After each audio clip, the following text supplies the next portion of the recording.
d'ici de toute façon. Tu pars bien vite.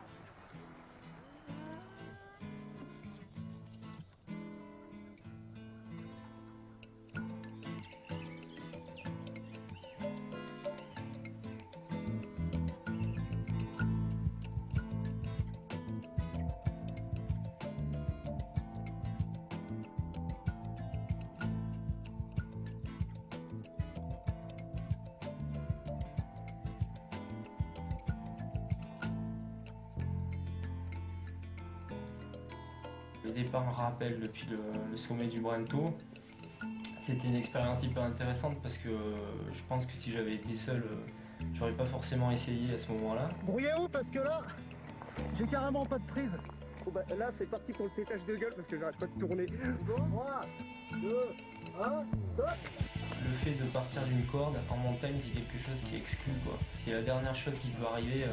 Et là, la rupture, passer dans le milieu air, c'est dément, quoi. En plus, on voit la falaise défiler devant les yeux, donc c'était super. En plus, on était deux, donc on s'est regardé en se retournant, c'était énorme.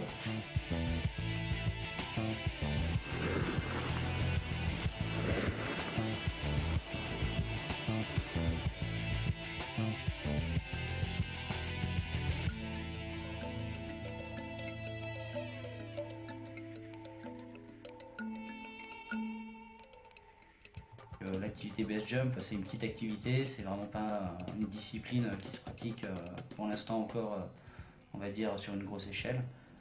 Et tous les gens qui la pratiquent et qui sont à fond dedans ont chacun une façon de le faire.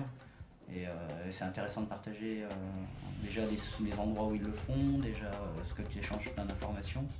Pour moi, c'était déjà super qu'on commence par le Brento parce que c'est un spot où on peut vraiment se faire plaisir, on peut chuter.